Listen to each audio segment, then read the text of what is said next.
Dit is heerlik om by mekaar te kom. Ek het baie van julle nie voor die tyd gegroet nie. Ons was nogals besig geweest. Ek hoop my stem gaan nou. Ons het nou so lekker gesing. Ek het myself skoon Jesus gesing ook.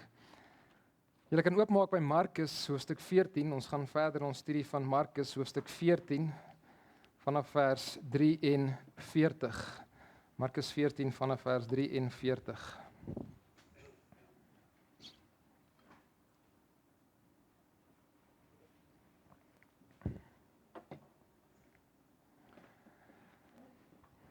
Nou vir jou vra, was jy al regtig sleg behandel gewees deur mense? Een of ander omstandighede waarin iemand jou regtig sleg behandel het. Iemand wat jou dalk sleg gesê het by die werk, of dalk iemand wat jou bespot het oor hoe jy lyk, of dit wat jy dalk gedoen het, 'n dwaase dom ding wat jy gedoen het, of 'n tekortkoming van jou, 'n gebrek aan jou, en iemand jou bespot daaroor. Of was jy dalk al vals beskuldig deur iemand en niemand wat jou glo nie? Soos of hulle die leuen wil glo oor jou. Of dalk was jy al in die steek gelaat deur 'n vriend wat naby aan jou was en juist toe jy hulle nodig gehad het op daai tyd, het hulle jou verlaat en het jou in die steek gelaat. En ons gaan soms deur gebeure wat vir ons regtig swaar kan wees. Ons almal soek aanvaarding. Ons wil graag regverdig behandel word. Ons wil hê mense moet ons reg verstaan. En dis is hierdie tipe van gebeurtenisse vir ons moeilik as dit met ons gebeur. Nou Jesus het deur al hierdie tipe van lyding gegaan en nog baie meer in die nag voor sy kruisiging. Hy is die lydende knegt van die Here, gaan ons sien in hierdie gedeelte. In Engels is dit the suffering servant, waarvan Jesaja gepraat het, waarvan Jesaja geprofeteer het. In Jesaja 40 tot 55 is daar die servant songs, die liedere van die knegt. En van hulle veral verduidelik vir ons dat hierdie knegt gaan moet ly. En ons sien dit dat Jesus is hierdie knegt wat ly. Ons het laasweek gesien hoe Jesus emosioneel gely het, in die tuin van Getsemane. Hy was tot die dood toe bedoel, het gesê, want hy geweet sonde gaan op hom geplaas word, God se oordeel gaan op hom geplaas word, en daar's so 'n kant van hom wat weersin net in sonde self, en dan hy wat weet hy gaan verlaat word deur sy Vader as gevolg van ons sondes. En hy het daai lyding deurgegaan. Maar steeds het Jesus gekies om na die kruis toe te gaan. Steeds het hy gebid, nogtans nie wat ek wil nie, maar wat U wil. Hy was werklik die lydende knegt van die Here. En vandag gaan ons sien hoe sy lyding net nog aanhou en hoe op verskillende maniere gelei het. Kom ons lees ons teks saam, Markus 14 vanaf vers 43 tot 65, groot gedeelte. Sien dadelik terwyl hy nog spreek, verskyn Judas, wat een van die 12 was, saam met hom, 'n groot menigte met swaarde en stokke, gestuur deur die owerpriesters en die skrifgeleerdes en die ouderlinge. En sy verraaier het 'n teken met hulle afgespreek en gesê, die een wat ek sal soen, dit is hy, gryp hom en neem hom met sekerheid weg. En toe hy kom, gaan hy dadelik na hom en sê, Rabbi, Rabbi, en soen hom. Daarop slaan hulle hul hande aan hom en gryp hom.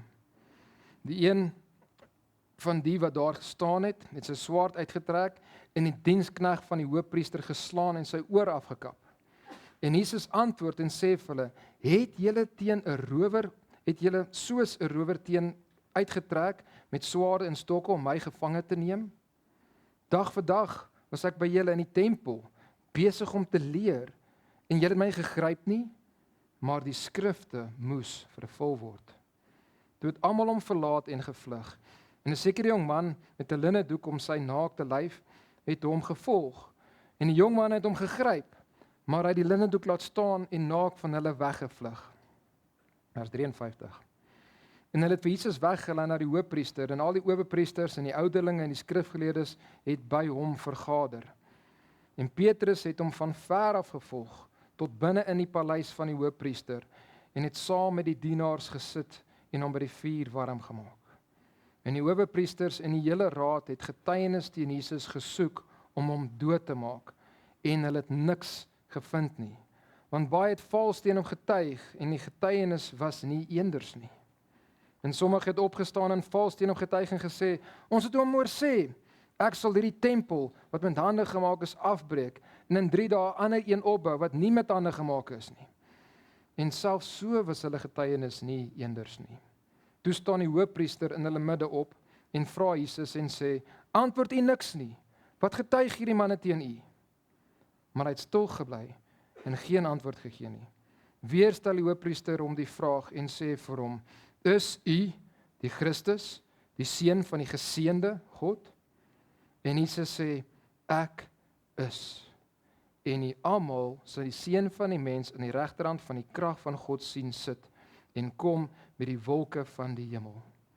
Toe skeer die hoofpriester sy klere en sê, wat het ons nog getuies nodig? Julle het die godlastering gehoor, wat dink julle? En het almal hom veroordeel dat hy die dood skuldig was. En sommige het begin om op hom te spieg en sy aangesig toegemaak en om in die vleis te slaan en vir hom te sê, profeteer! En die dienaars het hom met stokke geslaan.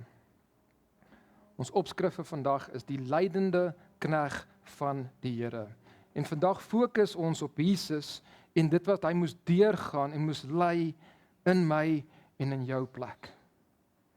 En kom ons begin daarso in vers 43 en ons sien hierso eerstens Jesus was verraai met 'n soen. Verraai met 'n soen, vers 43. Sien dadelik terwyl hy nog spreek verskyn Judas en een van die 12 was, saam met hom 'n groot menigte met swaarde en stokke, gestuur deur die owerpriesters en die skrifgeleerdes en die ouderlinge. Jesus was nou net in die steek gelaat gewees deur Petrus en Johannes en Jakobus. Hulle moes wakker bly, hulle moes saam met hom waak en bid. Maar in sy nood, in sy smart, los hulle hom alleen en hulle slaap. En Jesus kom weer 'n keer en 'n weer 'n keer en 'n derde keer en die derde keer sê hy vir hulle, sy verraaier is op pad, kom laat ons gaan. En sy woorde is nog nie koud nie en hier hoor hulle hierdie massas mense aankom. En Judas hulle kom nader. En kyk weer na vers 43. En dadelik terwyl hy spreek verskyn Judas wat een van die 12 was. Nou Markus herinner ons hierso onnodiglik dat Judas een van die 12 was.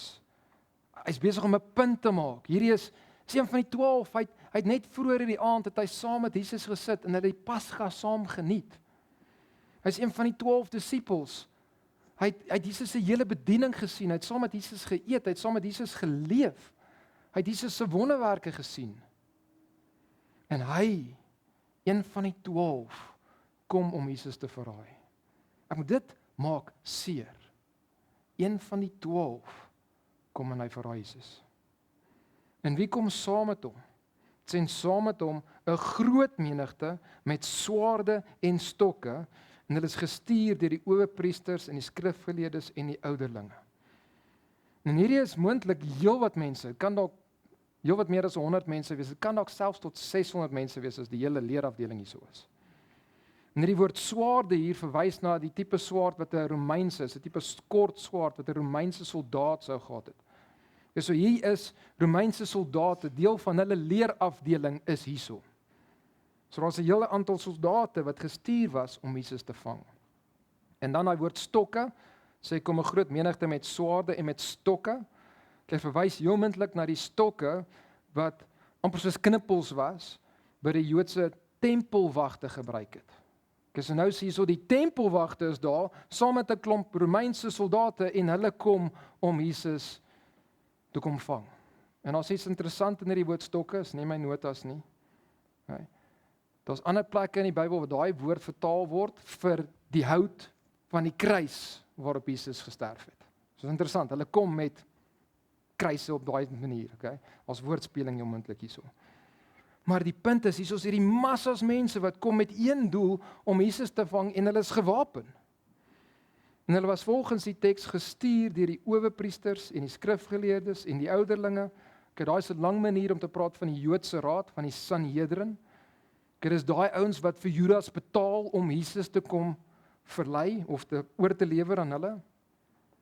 Vers 44. En sy verraaier het 'n teken met hulle afgespreek en gesê: "Die een wat ek sal soen, dit is hy. Gryp hom en neem hom met sekerheid weg." Nou dis redelik donker, Baie van die Romeinse soldate sou nie idee gehad het van hoe Jesus lyk nie. Dis om seker te maak dat in die donkerte, is nie soos ons stede wat dit altyd lig is nie, nê? In die donkerte seker te maak, hulle kry die regte ou, stel Judas hierdie spesifieke teken voor, dat hy hom sal soen, 'n soengroet sal gee. Nou soengroet in hierdie konteks het geen romantiese koneksies nie, dit wys eerder op respek, op eer, op vriendskap. Okay, dis wat dit kommunikeer, respek, eer en vriendskap. So Judas kies om met iets wat vriendskap en respek, eer moet wys, om Jesus daardeur te verraai. Hoe laag het Judas nie gedaal nie, en hoe seer moes hierdie nie gemaak het nie. Dink dit as iemand naby aan jou sou verraai met 'n teken van vriendskap wat jy gewoonlik gebruik het, om julle vriendskap met mekaar te kommunikeer, en dan gebruik hy daai teken om jou te verraai. In Lukas vra Jesus vir Judas, verraai jy die seun van die mens met 'n kus, met 'n soen? Is dit regtig waar jy, en daar's nog 'n kans, daar's 'n ding van, gaan jy regtig so ver gaan jy hierdie doen? En ons moet hierdie besef, ons Here, ons Redder, was verraai deur 'n soen. Verraai met 'n teken van vriendskap en eer. En dan vers 45. En toe kom hy, en hy gaan dadelik na hom, na Jesus, en sê, Rabbi, en soen hom. En Judas kom en hy gebruik selfs hierdie respekvolle woord, naam vir hom, Rabbi, leermeester. En dan soen hy hom, en die woord soen hierso is nie dieselfde woord as die vorige vers nie. Dit is dieselfde woord met nog 'n voorsetsel aan wat hom sterker maak, wat hom meer beklemtoon, wat dit nog meer net oorweldig, oordadig maak. Maak dit net sterker, soos een kommentator verduidelik. The word for kiss means that he kissed Jesus lavishly and passionately, with lank, sy idee. His overt affection of betrayal would enable the bloodthirsty mob to clearly identify the one they came to arrest. Judas made sure Jesus was a marked man. So hy het hom lank gesnoeg gesoen, sodat almal kan sien, hierdie is die ou. Dit is die ou wat hulle moet gryp. Langer as wat nodig was. En Jesus word verraai deur 'n soen. En vir hom word Spreuke 27 vers 6 word dan waar. Die woorde deur een wat liefhet, is op die bonde deur een wat liefhet, is opreg bedoel, né? Maar die soene deur 'n vyand is oorvloedig. So die teken is gegee, nou weet hulle wie hulle moet gryp. Kyk na vers 46. Sê daarom sla hulle hom die hande op en hulle gryp hom. Jesus is die seun van God. Hy is die skepper van die heelal. Jy kan nie net hom hande op lê en hom gaan gryp en jy het hom nie. Ons het dit al soveel kere gesien in die evangelies. Onthou julle in sy eie tuisdorp by die ouens om probeer vang en hy tussendeur gegly. Soveel kere in Jerusalem al om probeer vang en hulle kan dit nie regkry nie. Maar hier is die seun van die mens oorgelewer nou in die hande van sondaars. En daarom kan hulle hom nou gryp en kan hulle hom vashou. Hy is die lydende dienaar van die Here en hy was verloon deur 'n soen en hy laat homself vang. So dis ons eerste gesien het. Hy was verlei of verraai met 'n soen. Tweedens was hy behandel soos 'n misdadiger. Vers 47 tot 49. Behandel soos 'n misdadiger. Kyk na vers 47.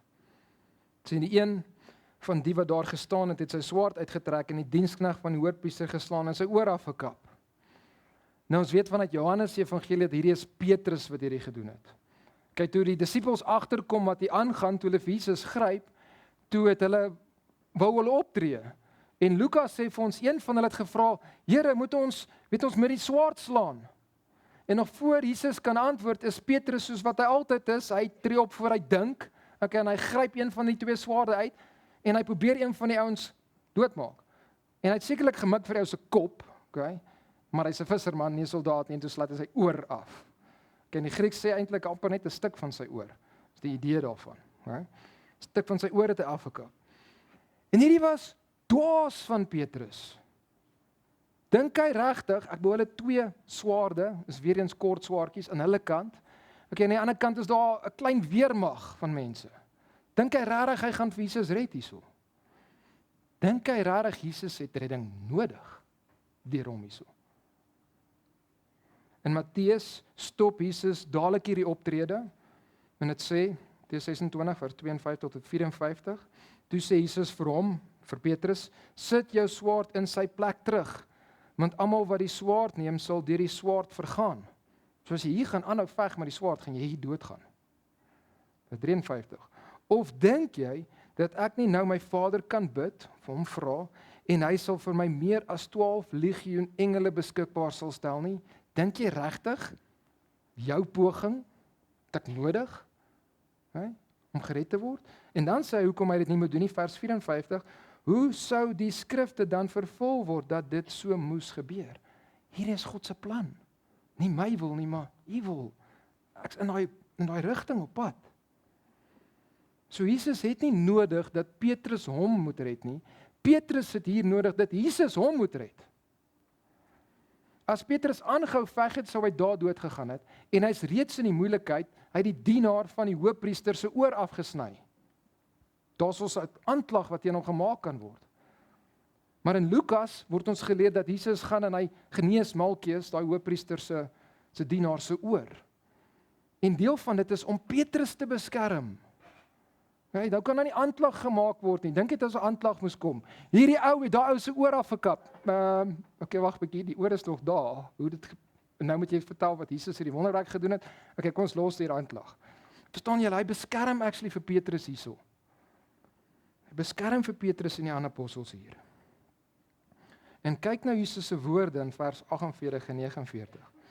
Jesus antwoord en sê vir hulle: het julle soos teen 'n rower uitgetrek met swaarde en stokke om my gevange te neem? Dag vir dag was ek by julle in die tempel, besig om te leer, nie om mense dood te maak en te roof nie, en julle het my nie gegryp nie, maar die skrifte moes vervul word. So hierdie groot gros soldate en wagte lyk of hulle kom om een of ander rowerleier of 'n bendeleier of 'n berigte moordenaar of misdadiger te kom vang, né? Lyk asof hulle dink hierdie ou gaan ewe skielik 'n klomp manne laat uitspring met 'n klomp swaarde. En weet dit dis nie op 'n manier wat dit so kan wees nie. Dis nie 'n berigte misdadiger nie. Hy het nooit swaarde opgeneem of iets beroof of enige moeilikheid gemaak nie. Nee, hy het elke dag, en nou kom in die nag, mense in die tempel geleer. Daar in die publiek voor almal. Dis waar hy gewerk het. Dis waar hy mense geleer het. Dit is nie die optrede van 'n rower wat openbloot rondloop en dit's wat hy doen nie. So Jesus vra hulle, hoekom het julle my nie toegevang in die dag nie? En die antwoord dat ons weet is want hulle was bang vir die skare, nee, hulle was bang vir die mense. Hulle was bang die mense kom in opstand. So hulle tree eintlik soos lafaards op hierso. Kom in die aand om nog maar sinniglik te kom vang. So hulle kom hierso nou in die geheim in die nag en moet 'n so teken gebruik, 'n soen gebruik om hom te kan identifiseer. Hulle is die misdadigers. Hulle is die wat iemand kom steel en beroof in die nag. Net kom gevange neem. En die punt is, Jesus word soos 'n rower, 'n misdadiger hanteer. So hanteer word, dis hoe hulle hom sien. Maar kyk, hoekom sê Jesus gebeur hierdie so? Kyk na die einde van vers 49. Sê, maar die skrifte moes vervul word. Okay, so al hierdie dinge vervul die skrif. En hierdie verwys moontlik na een van die laaste kneggeliedere, een van die laaste servant songs. Jesaja 53 vers 12. Daarom sal ek hom 'n deel gee onder die grootes, met magtiges sal hy byt verdeel, omdat hy sy siel uitgestort het in die dood en saam met die oortreders getel was, terwyl hy tog die sonde van baie gedra en vir die oortreders gebid het. Nou daai word finaal vervul op die kruis, né, waar hy saam met die oortreders sterf.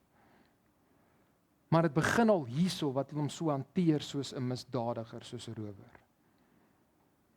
Die punt is, die Joodse leiers maak hulle plan en hulle dink dat hulle vang Jesus onkant, hierso om deur in die nag te kom, maar hierdie was als deel van God se plan. Dit is sodat die skrifte vervul kan word. God het bepaal dat hierdie presies so gaan gebeur, hierdie nag. God is totaal aan al beheer. Sy woord word vervul. Ons gesien dit oral hierso, ons net nog skrif en nog skrif en nog skrif wat vervul word hierso. En so kan ons ook God vertrou wanneer mense ons verkeerdelik hanteer en ons kan sy beloftes aan ons vertrou want almal van hulle gaan uitkom. Ons sien dit hierso. So Jesus is die lydende knegg wat God ons van geleer het daar in Jesaja, want hy was verraai deur 'n soen, hy was behandel soos 'n misdadiger en hy was verlaat deur vriende. Kyk na vers 50 tot 52. In vers 50, toe het almal hom verlaat en gevlug. En Jesus het net vroeër die aand het hy gesê dit gaan gebeur, né? Hy het Sagaria 13 vers 7 aangehaal. Slaan die herder so die skape verstrooi word. So weer 'n keer word skrif nou vervul. So Jesus se aardse vriende, hierdie manne vir wie hy 3 jaar lank geleer het, en 3 jaar lank bedien het, en 3 jaar lank saam met hulle geëet het, en gebly het, en liefde vooruit gestort het, hierdie manne wie se voete hy gewas het, net 'n paar uur voor hierdie manne wat hy saam met hulle die Pasga geëet, hierdie manne wat almal gesê het, ons sal saam met u gaan tot die dood toe. Hulle almal hardloop weg en hulle los hom alleen. Hy's alleen. En hy moet alleen staan voor hierdie Joodse raad, hy moet alleen staan voor Pilatus, hy moet alleen staan wanneer die skare skree, kruisig hom, kruisig hom. Hy moet alleen deur die soldate gegeesel word, hy word dan gehang op 'n kruis tussen misdadigers, en hy moet alleen die beker van God se toorn en drink tot die laaste druppel. Hy word alleen gelaat. Sy vriende verlaat hom. Hy's alleen. Maar dit is nie net sy vriende wat hom verlaat nie. Dit is soos almal wat hom verlaat. Okay, in vers 51 en 52 is daar hierdie snaakste gedeelte wat net in Markus voorkom. Is nie een van die ander evangelies nie. Kyk na vers 51. Sê 'n sekere jong man met 'n linnedoek om sy naakte lyf het hom gevolg en die jong man het hom gegryp. Maar hy, hierdie jong man, het die linnedoek laat staan en naak van hulle weggevlug. Nou baie kommentators, baie teoloë in kerkgeskiedenis sê dat hierdie jong man is Markus self. Markus vir die evangelie geskryf het. En daar's 'n paar redes daarvoor. Eerstens, dit word net in Markus genoem en hierdie is die tipe van inligting wat dalk net hy dan gehad het, hy van geweet het. Tweedens, die linnedoek wat hiervan gepraat word, dis nie net 'n gewone stuk lap hierdie nie. Okay, enige stuk lap nie. Dit was 'n lap wat gemaak was, gewewe was in 'n plek in Indië. Okay, so die lap se naam het hierdie plek se naam in daai naam van hom. Om te sê hierdie lap kom van daai plek af. Dit was baie waardevol geweest, dit was baie duur geweest hierdie. Okay, en hierdie is nie net jommendlik net 'n stuk lap nie. Hierdie is soos dier slaapklere. Okay, dis sy pyjamas hierdie. Wat hy aan het. Dis jommendlik 'n idee hierso. So, en dit beteken hierdie familie, die familie waarin hy gebly het, moes ryk gewees het. En ons weet Markus en sy ma was ryk gewees. Handelinge 12 vers 12. Okay, so dit en 'n paar ander redes kan sê dat hierdie is moontlik Markus. Dalk is Markus, dalk nie. Maar hoekom is hierdie hier? En hoekom skryf Markus dit op hierdie manier? Hoekom sê hy nie vir ons wie die ouek is nie? Hierdie is hier om te wys dat almal, selfs hierdie obskure persoon wie se naam nie gegee word nie, Jesus verlaat het en weggevlug het van hom af. Okay, ja, hierdie jong man is beslis aan Jesus se kant. Hy het hom gevolg. Hy was daar. Het hy dalk van Jesus se gebede hoor? Ons weet nie. Hy was daar gewees, maar toe vlug hy en hy wil so graag wegkom dat hy los hierdie baie duur kledingstuk van hom en hy hardloop half kaal weg van die ouens af. Dis hoe graag hy wil wegkom. Dit kommunikeer iets vir ons. Kyk, daar selfs iets van die Romeine wat kom en die Jode wat kom. Romeine is heidene, Jode is Jode, okay? In 'n Joodse kop is dit al die tipe van mense wat daar is in die wêreld. Dus hierdie prentjie van teen hom is almal en dies wat vir hom was is almal weg. Hulle vlug weg, hy's alleen. Hy is die lydende knegg van die Here. En sy vriende verlaat hom en hy gaan alleen deur die dal van doodskaduwee. En dan begin die volgende toneel, vers 53. So nou het Jesus weggelei na die hoofpriester en al die owerpriesters en die ouderlinge en skrifgeleerdes het by hom vergader. Jesus is die lydende knegt van God, want hy word verraai met 'n soen, hy was behandel soos 'n misdadiger, hy was verlaat deur vriende en verhoor onwettiglik. Kyk na vers 53. Wel, hierdie Joodse raad, en dis die Sanhedrin hierso, het dus haastig by mekaar gekom, in die middel van die nag. Min of meer rondom 3 uur se kant, dalk net voor dit, dalk bietjie later, kan nie veel later wees nie. Heel moontlik was Nikodemus en Josef van Arimatea nie uitgenooi gewees nie, want hulle was Jesus te goedgunstig gewees. So jy moet ook nie daar nie. En hierdie groep kom by mekaar in die huis van die hoofpriester, en hierdie is oomblik Annas se oorspronklike huis, maar dit behoort ook nou aan Kajafas. Die vorige hoofpriester en die hoofpriester wat nou hoofpriester is. Hierdie is nie die plek waar die Joodse raad moes sit gewoonlik nie. Eerste probleem is verkeerde plek hierdie. Hierdie gebeur nie in die publiek soos wat dit behoort te wees nie, dit is 'n privaat geheime gebeurtenis. Hierdie gebeur dis nie volgens die wet van God nie, en dit gebeur nie eers volgens hulle wet nie. Hulle breek hulle eie wette. Volgens hulle eie wet mag daar geen verhoor gebeur tydens die feestydde nie. Hulle mag ook nie 'n verhoor hou wat iemand die doodstraf kan kry in die nag nie. Dit mag net gebeur het in die dag. Maar hulle het geweet dat die Romeine hou hulle siviele verhore in die oggend gewoonlik. So as hulle dit nie nou in die dag gaan doen en hulle eie wet gaan breek nie, dan gaan hulle die hele dag moet wag tot die volgende dag eers, 'n hele dag later, en hulle wil nie dit doen nie want hulle is bang daar kom 'n opstand. So weer eens omdat hulle bang is vir die mense, gaan hulle breek hulle eie wet. Hulle mag ook nie iemand wat skuldig bevind was aan die doodstraf, daai doodstraf dadelik gee nie. Hulle moes na 'n hele nag moes verbygaan. Dis deel van hulle wet.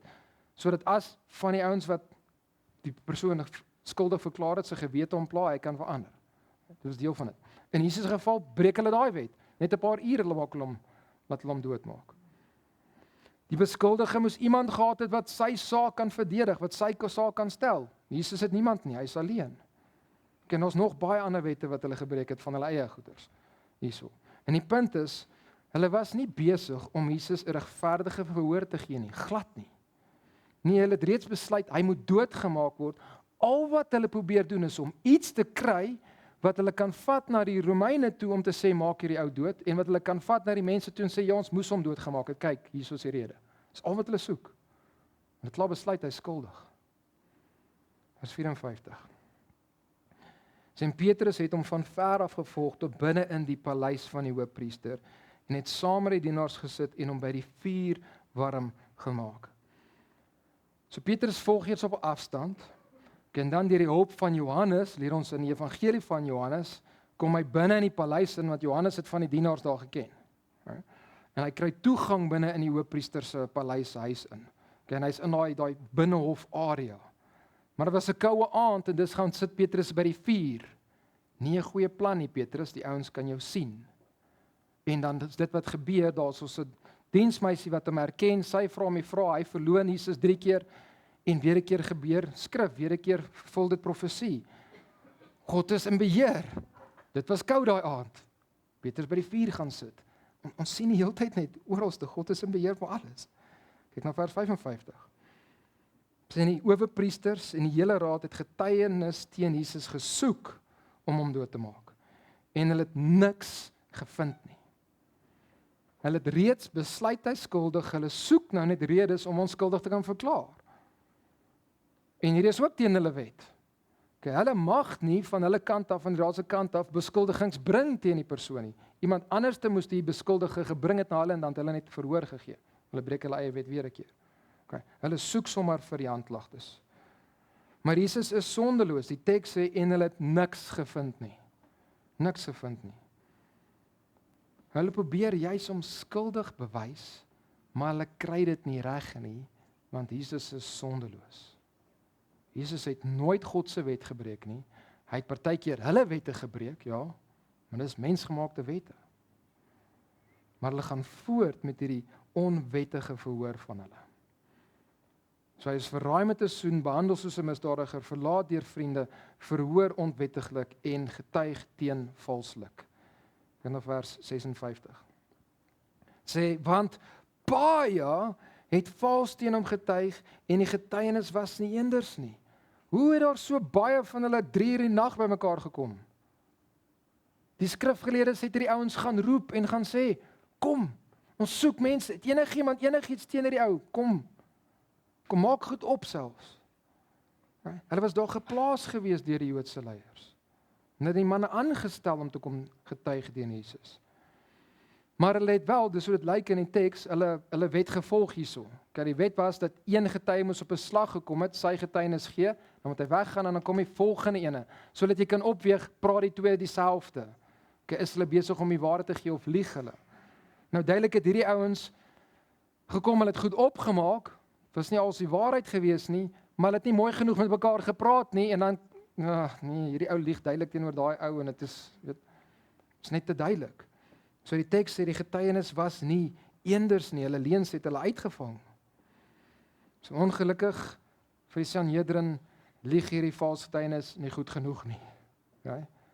Lieg nie goed genoeg nie. Maar toe kom maar 2 getuies wat lyk of hulle dalk iets beet het. Kyk na vers 57 en 58. Sê en sommige in Markus en Matteus sê dat hulle was 2 getuies gewees, het opgestaan en vals teen hom getuig en gesê, ons het hom hoor sê, ek sal hierdie tempel wat met hande gemaak is, afbreek en in 3 dae in 'n ander een opbou wat nie met hande gemaak is nie. En hierdie is 'n ernstige aanklag, want volgens Romeinse wet, as jy 'n tempel vernietig of as jy 'n tempel onteer, dan verdien jy doodstraf. Okay, so hierdie is die tipe aanklag wat hulle soek. Hulle wil hom dood hê. Okay, so hulle raak opgewonde. Maar kyk mooi na hulle woorde. Hulle sê, ons het hom hoor sê, ek sal hierdie tempel wat met hande gemaak is, afbreek en in 3 dae 'n ander een opbou wat nie met hande gemaak is nie. Maar het Jesus dit gesê? Nie soos hulle dit gesê het nie. Dit is nie dieselfde woorde nie, hulle het sy woorde verdraai. Johannes 3 vers 19. Jesus antwoord en sê vir hulle, breek hierdie tempel af en in 3 dae sal ek dit oprig. Sien julle die verskille? Hulle sê, Jesus het gesê, dis wat hulle gesê het, hy gaan die tempel afbreek. Maar dis nie wat Jesus gesê het nie. Hy het gesê, laat die tempel afgebreek word. En die implikasie was eintlik deur hulle, nie deur hom nie. So hy het nie gesê hy gaan die tempel afbreek nie, dit gaan afgebreek word. Verder sê hulle dat Jesus het gesê, tempel wat met hande gemaak is, en 'n tempel wat nie met hande gemaak is nie, né? En dis laat hulle klink asof dit praat van die fisiese tempel, maar dis nie wat Jesus gesê het nie. Jesus het net gepraat van die tempel, en ons weet dit was die tempel van sy liggaam waarvan hy verwys het, nie hierdie fisiese gebou hierso nie. So dit was 'n profesie wat Jesus gegee het oor hy wat gaan doodgaan en hy wat gaan opstaan na 3 dae. Dis wat hy daar gesê het. So Jesus praat juis van sy dood hier en hulle is besig om daai selfde profesie te vat om hom deur dood te probeer maak. Hulle is besig om die profesie wat hy gegee het oor sy eie dood en opstanding te vervul. Maar hoe ironies, hulle gebruik daai profesie as die ding waarmee hulle dit gaan doen. Hulle weet nie eers. Hulle is besig om daai profesie te laat gebeur nie. Maar omdat hulle woorde verdraai was, hulle het nie sy woorde reguit deurgegee nie, is hulle getuies weer nie eenders nie. Die ouens nie presies dieselfde woorde gebruik nie, dieselfde manier gelieg nie. Kyk na vers 59. So en selfs so was hulle getuienis nie eenders nie. Maar leuns was uitgevang gewees as leuns. En hier is 'n les vir ons. Moenie lieg nie. Jou leuns gaan altyd jou uitvang ergens. Moenie lieg nie. Jesus word valslik aangekla en leuen op leuen word van hom teen hom vertel en van hom vertel. Hulle het mense as prins het hy gelieg oor iets wat hy gedoen het, weet of ensovoorts. Maar die vraag is, het mense al dit met jou gedoen? Okay? Want hulle het iets gelieg gesprus oor dat jy gedoen het, of wat jy juist nie gedoen het nie. En dit was nie lekker nie, as mense van jou lieg, is dit nie lekker nie. Ons geneigtheid, wanneer mense leuns van ons vertel, is om onsself te gaan regverdig. Okay? Ons word maklik kwaad, wanneer mense oor ons lieg, en ons gaan dan in defensive mode in, en ons wil onsself gaan regbewys. Hulle lieg en lieg teen Jesus, en hy bly kalm, en hy bly stil. Hy is die lydende knegg van die Here. Hy was verraai, deur 'n soen, behandel soos 'n misdadiger, verlaat deur vriende, verhoor onwettiglik, getuig teen valslik en laastens bespot soos 'n kranksinnige. Bespot soos 'n kranksinnige. Vers 60. Toe staan die hoofpriester in hulle midde op en vra Jesus en sê: "Antwoord u niks nie? Wat getuig hierdie manne teen u?" So Kajafas, die hoofpriester wat toe geregeer het, begin gefrustreerd raak dat hulle kry nie 'n saak gemaak teen hom nie. En dit bewys eintlik dat Jesus is onskuldig. En Kajafas moet nou hulle eie wet breek en die beskuldige probeer manipuleer met sy eie woorde, om homself te probeer vasvang in sy eie woorde. Hierdie is net manipulasie wat hier aangaan. Okay? En hy probeer hom dring en hom forceer om antwoorde te gee. So hy staan dus op, sê dit daarso, in hulle midde, so hy is besig om nader te kom na Jesus toe, en hy begin hom amper konfronteer. En hy sê: "Antwoord u niks nie? Wat getuig hierdie manne teen u?" En al wat Kajafas soek is dat Jesus iets moet sê wat hy kan gebruik teen hom. Hy lok hom uit. Hy het geen begeerte om werklik te bepaal of Jesus skuldig is of nie. Glad nie. Maar Jesus daal nie na hulle vlak nie. Kyk na vers 61. Sê maar hy het stil gebly en geen antwoord gegee nie. Die aanklagtes is vals en Jesus weet dit en hulle weet dit en daar is dus niks om te antwoord nie. Hy bly stil. Maar kyk nou na die res van vers 61. En nou gaan Kajafas vir Jesus 'n meer direkte vraag vra. Sê maar hy het stil gebly en geen antwoord gegee nie. Weer stel die hoofpriester hom die vraag en sê vir hom: "Is u die Christus, die seun van die geseënde God?" En Matteus 26 sê dit, Matteus 26 vers 63, sê Kajafas: "Ek besweer," en eintlik is dit jou nie u nie, "besweer jou by die lewende God, dat jy vir ons sê of jy die Christus, die seun van God is." En besweer het die idee van om hom onder 'n eed te plaas. Hy's besig om hom te druk en om te probeer forceer om hierdie te antwoord. Dis amper soos, jy moet sweer, jy moet 'n eed aflê dat jy die waarheid praat vir ons. En as ons net teruggaan na Markus toe, in die 53 vertaling is die hoofpriester se woorde heeltemal te beleef hierso. Okay, dit sê: "Is u die Christus?" Okay, maar die Grieks is eerder: "Is jy die Christus?" En daai jy staan heel voor aan die sin, wat beteken dit is beklemtoon. Hierso so hoe dit eintlik klink. Jy? Is jy die Christus, die seun van God? Daar's 'n bespotting hier in alreeds. Hier begin die spottery wat gaan kom. En Kajafas vra hom: "Is jy die Christus? Is jy die Messias? Is jy die een wat die hele Ou Testament van gepraat het, die een wat gaan kom?" En hy vra dan ook: "Die seun van die geseënde," en die ou vertaling sê die woord God by. Okay? Dis nie daar in die oorspronklike nie. Dis net dat ons dit kan verstaan. Maar onthou, die Jode was baie keer, hulle was versigtig om God se naam nie ydelik te gebruik nie, en dis het hulle dit baie keer vervang met ander woorde vir God, ander name vir hom, en die geseënde is een van daai. Maar die punt is, hy's besig om te vra: "Jesus, is jy die seun van God?" En moontlik is hy besig om te dink aan 2 Samuel 7. Right? Dawid se verbond wat dit baie duidelik gesê is dat hierdie Messias gaan die seun van God wees. So as jy sê jy's die Messias, dan moet jy sê jy's God. Hy is besig om uit te lok, nee. Hy wil hê hy moet hierdie antwoord. Jesus word direk gevra en hy kan nie net hierdie laat gaan nie. En is ook, daar's ook 'n idee so vanuit hom aanhoudend gevra. Dit sê dan in die ou vertaling, hy het hom weer gevra. Dis die idee van die Grieks, hy het hom aanhoudend hierdie gevra, hom uitgelok hierso. Hy moet die waarheid praat, Jesus, en so gaan hy na die kruis toe moet gaan hierso. Dis die pad wat God vir hom gegee het. Vers 62. En Jesus sê: "Ek is. Ego eimi. Ek is ego eimi. En u almal sal die seun van die mens aan die regterhand van die krag van God sien sit en kom met die wolke van die hemel.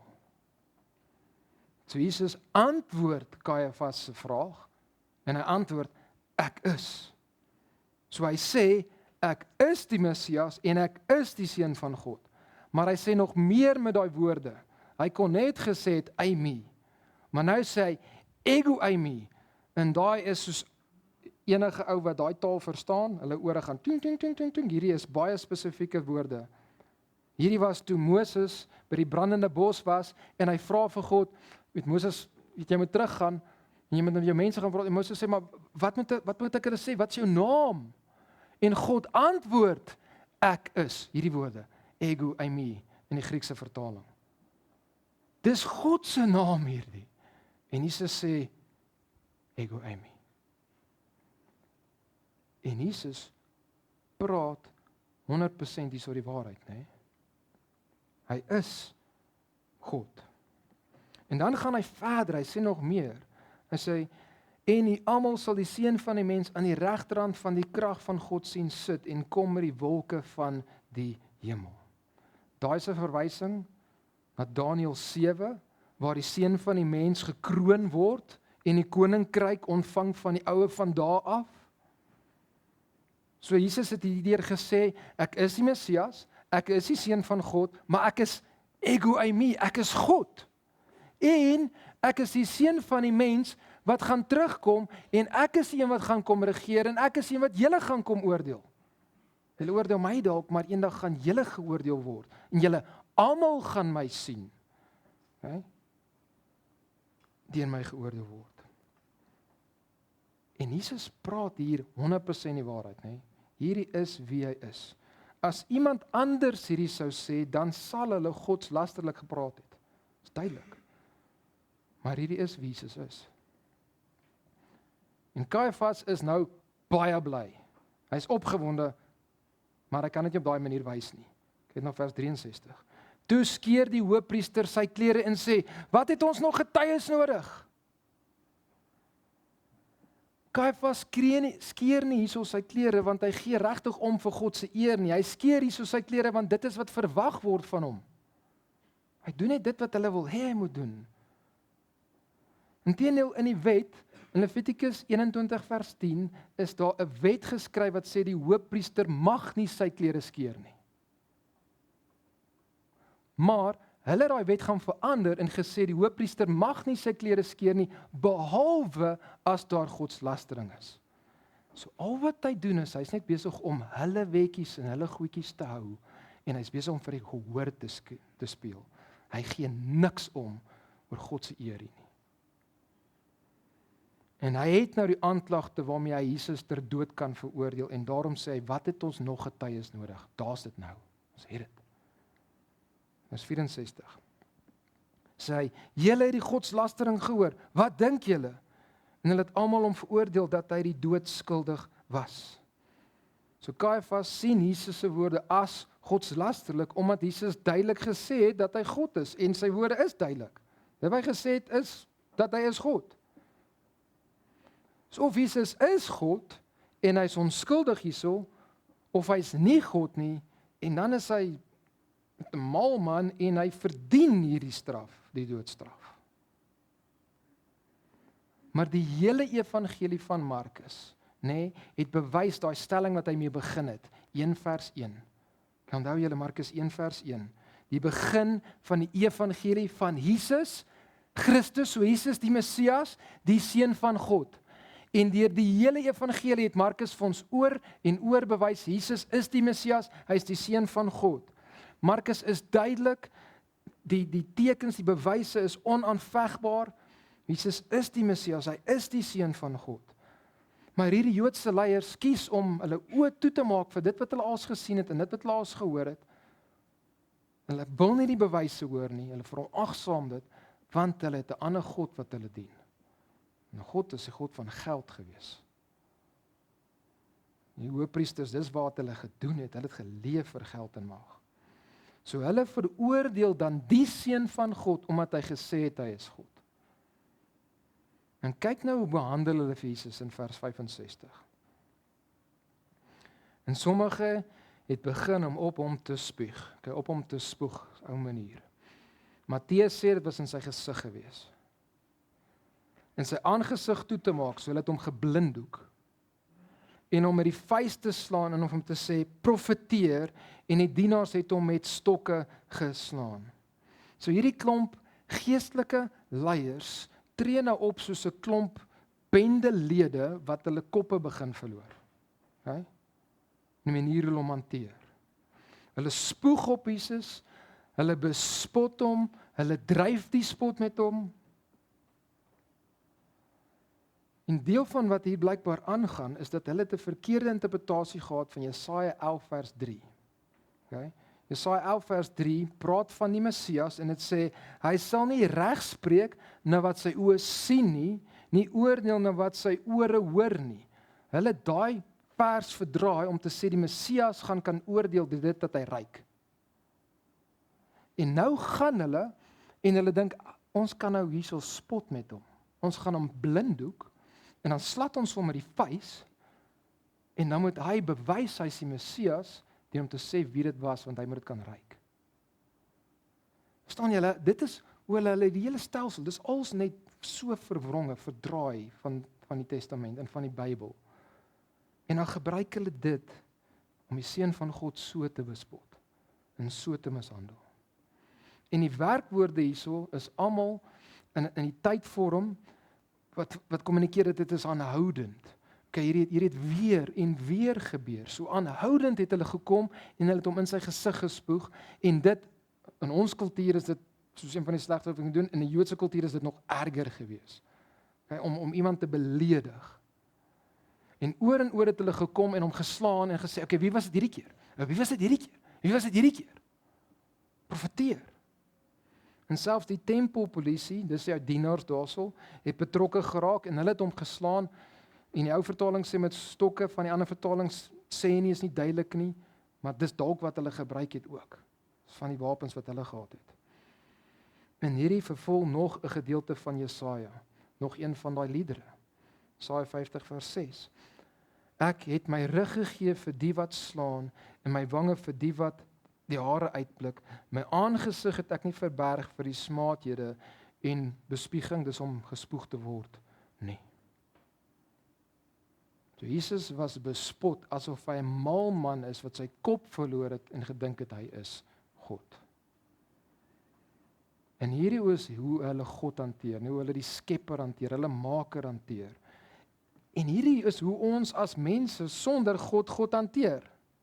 Okay, ons is van nature, is ons eintlik teen God, ons is vyande van God. As ons hande net op hom kan kry, soos hulle dit nou kan doen, dan gaan ons dieselfde doen. En hierdie was wat Jesus deurgegaan het vir my en vir jou. Hierdie was die pad na die kruis wat hy moes gestap het. Hierdie was deel van dit wat hy moes gelei het om ons te kan red van ons sondes en ons te versoen met God.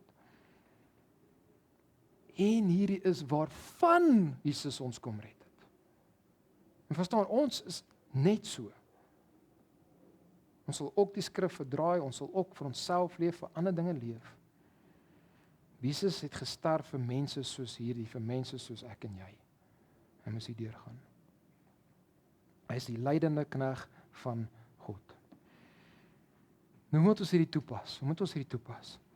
Wel, ek hoop jou liefde vir Jesus is meer gemaak as jy kyk na dit wat hy deurgegaan het en dit wat hy gelei het vir jou. Verder moet ons bereid wees om te ly vir sy naam en sy eer. Jesus gesê, Johannes 15 vers 20, die diensknegt is nie groter as sy heer nie. As hulle my vervolg het, sal hulle julle ook vervolg. Soos Jesus wat sondeloos was, so hanteer was, nê, behandel was deur mense. Dan moet ons weet dat mense ons ook partykeer gaan verkeerd hanteer. As Jesus bespoeg en bespot was, dan kan ons verwag dat ons ook soms gaan bespot word. En ons moet lyding vir alles wat lyding is vir sy naam, nê? Moet ons sien as vreugde. En ons moet in vertroue moet ons dit kan verdra. weet die apostels daar in Handelinge wat hulle sê, nadat hulle geslaan was deur die Joodse leiers, nê, hulle teruggaan en hulle het gesê, hulle was bly dat hulle oneer vir sy naam kon lei. En dis deel van ons hierdie toepas. Verder, ergens gaan mense, nê, dalk hierdie week, dalk volgende week, dalk volgende maand, ergens gaan mense jou sleg behandel. Okay, jy gaan seer kry in verhoudings met mense. Dit gaan vir jou swaar wees. Jesus het deur dit alles gegaan. Hy verstaan. Jy kan na hom toe gaan met dit. Nee, hy is 'n barmhartige hoëpriester wat medelee het met ons. Want hy het deur dieselfde nog erger gegaan. So wanneer mense jou so hanteer, gaan na Christus toe, vat dit na hom toe. En laastens, Jesus het deur al hierdie gegaan sodat ons vir ons sondes kan vergewe wees. En ons God se kind kan wees, kinders kan wees. So hierdie behoort jou sekerheid van jou redding meer te maak. As hy hierdeur gegaan het, dis die prys wat hy betaal het vir jou redding, dan kan jy weet, jy gaan gered bly. Dis die prys wat hy bereid was om deur te gaan. En Spurgeon sê dit so, en ek sluit hiermee af. Such griefs must be a full atonement for our transgressions. Glory be to God that spittle on his countenance means a clear bright face for me voor God. Those false accusations on his character meant no condemnation for me by God. Wat 'n redder dien ons nie. Kom ons sluit af in gebed.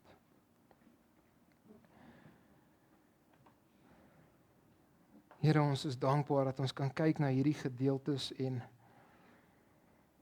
Here, ons kan nie glo dit wat U als deur moes gegaan het nie, Here, en ons kan amper nie glo dit is hoe ons as mense is nie. Dis hoe ons U hanteer.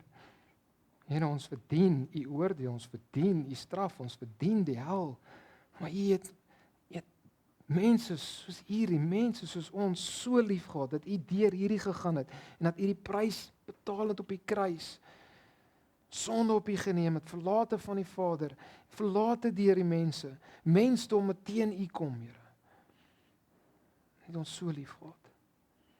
Help ons, Here, dat ons liefde vir U sal meer word. Help ons dat ons sal gehoorsaam leef aan U. Help ons, Here, dat ons sal bereid wees om te ly vir U as dit is wat U vir ons beplan en bepaal. Help ons ook, Here, wanneer mense ons verkeerd behandel in hierdie lewe, dat ons na U toe sal kan gaan en dat ons U liefde sal kan wys vir hulle. Here, dat ons meer soos U sal wees ook. Dat ons sal staan vir die waarheid en ander tye nie ons eie eer te probeer beskerm nie. Help ons, Here, wanneer dinge regtig vir ons swaar is, wanneer mense naby aan ons seer maak en dat ons sukkel daarmee, Here, dat ons sal vertroosting kry by U en gedra word deur U. Here Jesus, ons is dankbaar vir hierdie redding. Help ons. Dankbaar dat ons saam as gemeente kan wees en mekaar kan ondersteun ook, Here, om meer vir U te lewe. Ons bid dit in U wonderlike naam.